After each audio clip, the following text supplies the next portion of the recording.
चलिए जी, फिर करते हैं एक और बिग बॉस 18 का रिव्यू। अक्टूबर 10 2024 थर्सडे, दिन चौथा, यानी कि day number 4 in the big boss house, episode number 5।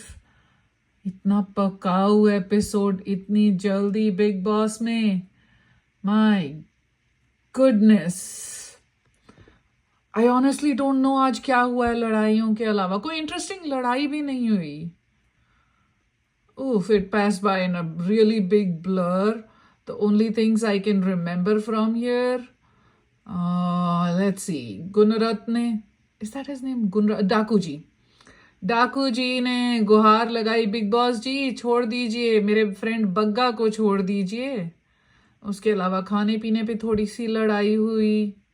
ओ हाँ, मैं तो भूल ही गई सब इसलिए किस लिए पका रहे थे। Let's go backwards. एपिसोड शुरू हुआ, विवियन डिसेना अपनी अमेरिकन एम्बेसी की विजिट के बारे में बता रहे थे, and the only word I could think about to describe him was, God he is a pompous ass. Who does that?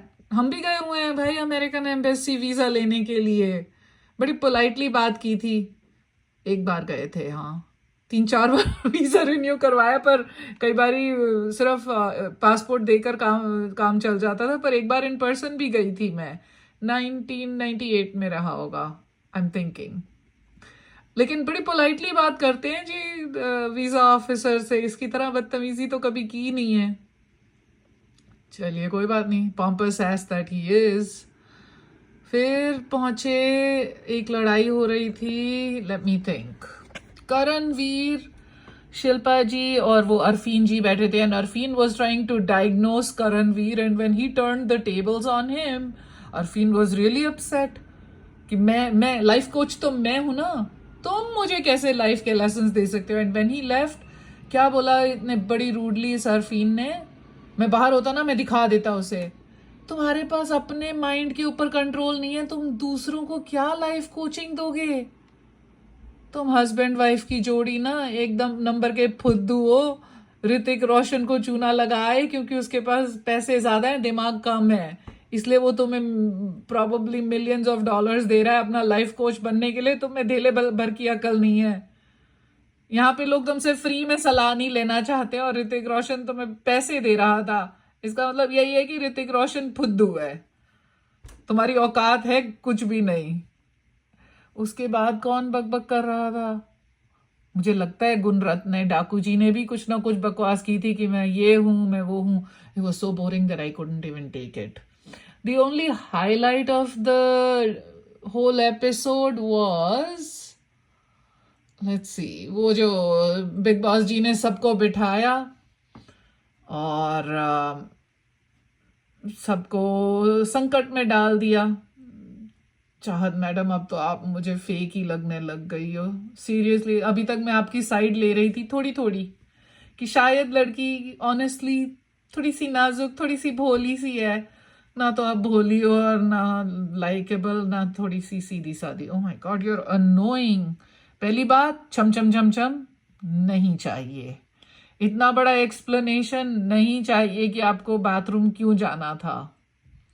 और उसके बाद जो, जब बिग बॉस कह रहे हैं कि एक बंदा आ सकता है, एक की साइड लीजिए, तो दोनों की जगह हाथ उठा के और घपले वपले मत करना।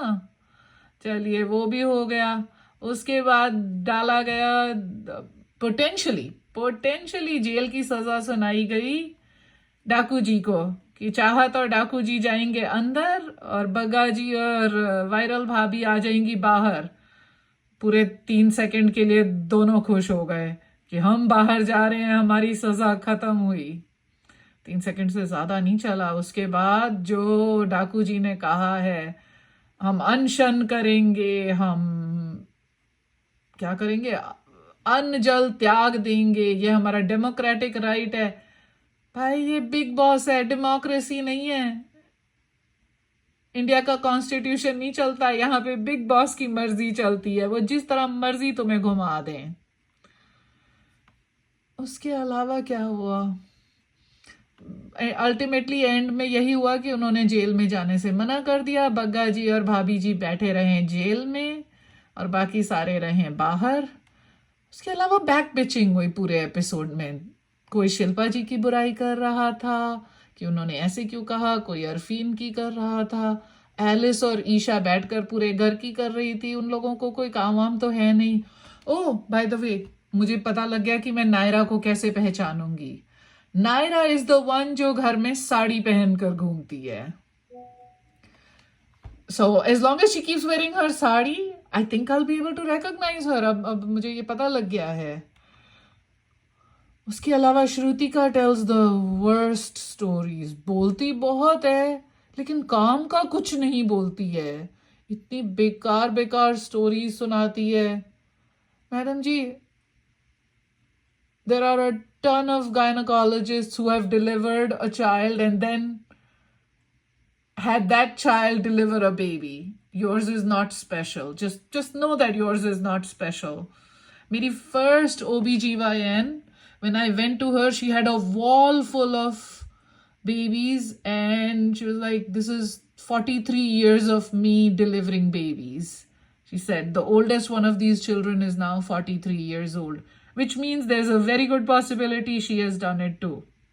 So तुम तो ऐसे दिखा रही हो जैसे तुम्हारे गायनेकोलॉजिस्ट ने ना फर्स्ट एंड ओनली OBGYN जिसने ऐसा किया हो। It's not true. That's what I am saying. बड़ी बोरिंग कहानियां सुनाती है। कल क्या होगा? प्रोबेबली आज से तो अच्छा होगा। आज तो बहुत थकाऊ पकाऊ एपिसोड था। मेरा रिव्यू भी इतना लंबा मैंने कैसे खींचा है मुझे ही पता है। That's all for today. Good night. Give your loved ones a big hug. Take care. Mwah.